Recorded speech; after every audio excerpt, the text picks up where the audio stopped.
Hello everyone. It's been a while since I've done a voiceover video, but I thought since Stellar Blade was popular again, because the Steam release did really well, I thought I'd do a Stellar Blade video for a change and see like what I don't know how you guys would react and just do something fun. So for this video, I decided to do kind of a character analysis of Raven, which there's only a few of these up really right now, because obviously this game got more popular, but again, it's a newer series, so there's not as many established fans. So yeah, I thought I'd get into it. All right, so to start off, Raven's kind of one of my favorite rival figures slash antagonists in a video game like I've really experienced. And I do think her whole arc is really interesting. Um, Obviously, I'm just going to start off with a point that she wasn't like always crazy. You see a calm and collected individual in her files and all of her recordings, like prior to when you meet her in the game. Um, but of course, like there's a reason for her madness, basically, why she became unsettled.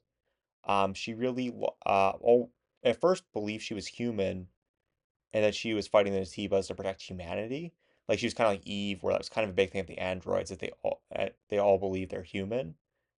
And then of course she slowly loses all of her friends and comrades in a cause that she believes in. Um, but then eventually she realizes that Mother Sphere was controlling her, that she was really loyal to. And of course, she feels betrayed by Mother Sphere.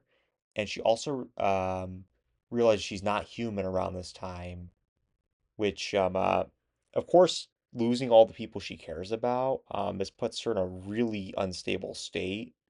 In addition, of course, at this exact same time, she again learns that everything she's believed in is a lie.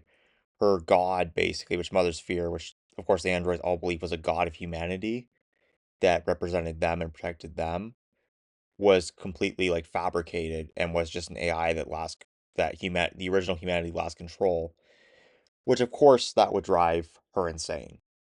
Of course, with the famous phrase representing this of "Mother Sphere lies," which you can find like a few files in the game where this phrase is repeated constantly, and you learn towards the end of the game this is definitely her who wrote this and said this. Of course, at this point, Adam sort of manipulates her because again he wants to create a merger between a human and android. He can create a truly perfect androidos, where he wants to merge with android to protect the future, basically, of humanity, and I guess the androids as well, that are so they can sort of fight against Mother Sphere, who is manipulating them. And this kind of sets up her other betrayal, which I have a different theory than like the most commonly accepted thing is that Adam sort of just betrays her randomly. I think there's some logic I can put into the game because it just doesn't make sense why he would just randomly betray her, because at this point she wasn't unstable, because there's the joke online basically is that, oh, he betrayed her, she's clearly unstable, she wasn't right to merge with. Um so basically what I wanted to say was that Adam actually probably tried to make her merge with her like he did with Eve at the end of the game. Obviously, what I think is like the canon ending of the game. Um, but I think what happened actually is that he ended up making her the Alpha Natiba that you see at the beginning of the game, obviously, because why would she be a Natiba exactly? Or why would Adam turn her into Natiba if he just decided to discard her? It doesn't really make sense. I think that he failed to merge with her, and she got some humanity, which was her Natiba form. And Adam after this viewed her as a failure, which obviously again, like this is kind of just a theory I have. The writers of the game even admitted that like the story might not be as fleshed out as they wanted to be, and they might take it a different direction. But I'm just like, I think this makes the story make more sense, and it also makes Raven's like story that much darker, where first she's obviously betrayed by Mother Sphere, and then she's betrayed by Adam. And I do think definitely though that she does have some loyalty to Adam still. She wants to be the perfect again vessel to become more human because obviously she believes she was human. That's what she wants more than ever.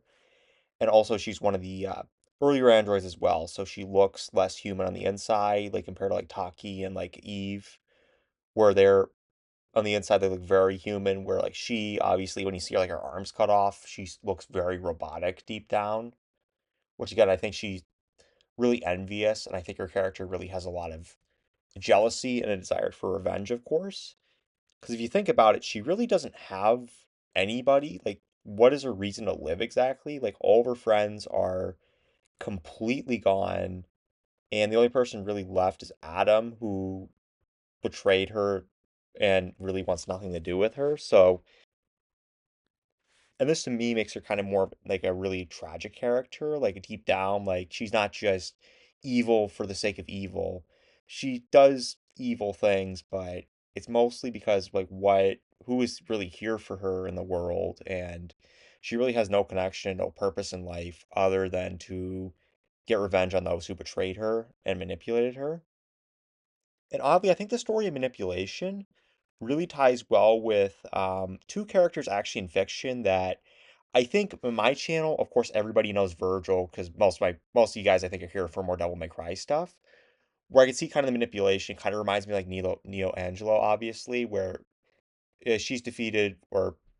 But I will say, I actually think Raven's story is really more sad because Virgil always had Dante and he wasn't really in control, but he eventually got his brother back. I mean, when he became himself again, and obviously he still wanted, to fight him at the end of five. He sort of had an evil plot when he split in the two, but and then he also had his son who he didn't even know about. That, of course, I hope they continue obviously the story from Devil May Cry 5, where I hope he kind of reconnects with Nero a bit some more.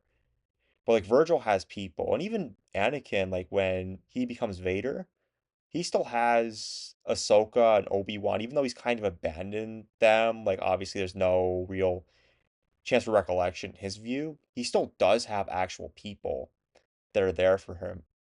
But Raven, other than Adam, she has absolutely nobody, which makes me feel really bad for her and actually makes her just probably one of the most tragic characters I've actually seen in anything.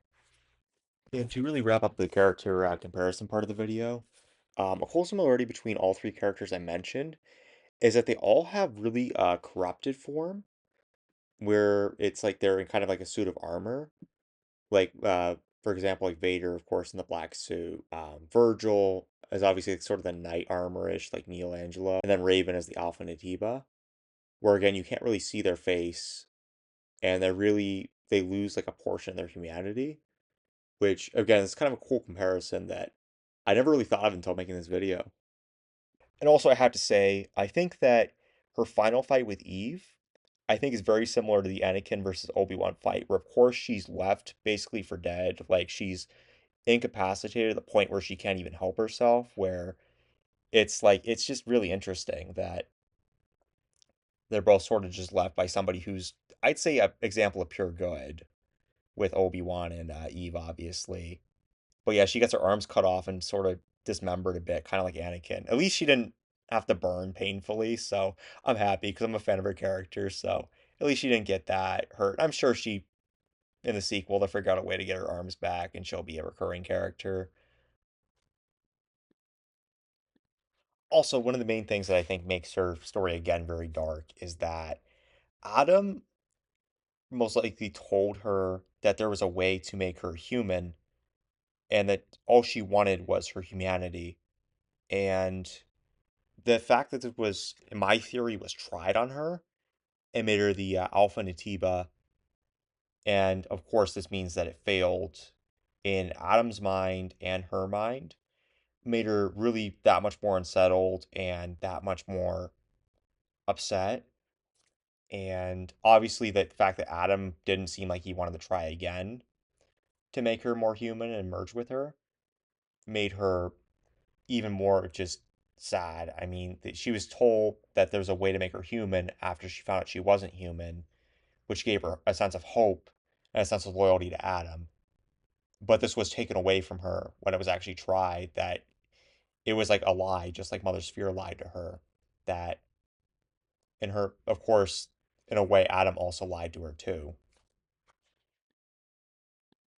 And also, I really hope she gets a full-on redemption. I feel like she's really worthy of a redemption story. And yeah, she did horrible things, killing like all those waves of androids. But I'm hoping that with again, Mother Sphere being an enemy, like she can unite with Eve and maybe be valued by even Lily and maybe like all the characters and Zion, obviously. And perhaps I give her something to live for other than jealousy and revenge. And honestly, I'd be disappointed if that doesn't happen with her character. I feel like that I think Eve could definitely forgive her for all the bad she's done, especially the way she turned Taki into like an Alpha Natiba. But yeah, I really hope she does get her redemption story. And I just thought it was really cool to compare it to like other characters and just kind of put my own spin on the why Adam betrayed her. Which again, I don't want to say like something definitive that obviously hasn't been confirmed by anybody, but I just thought nobody actually has ever said that theory from what I've known. But I think it just makes the Adam betrayal have more logic to it, other than oh she's crazy and unstable.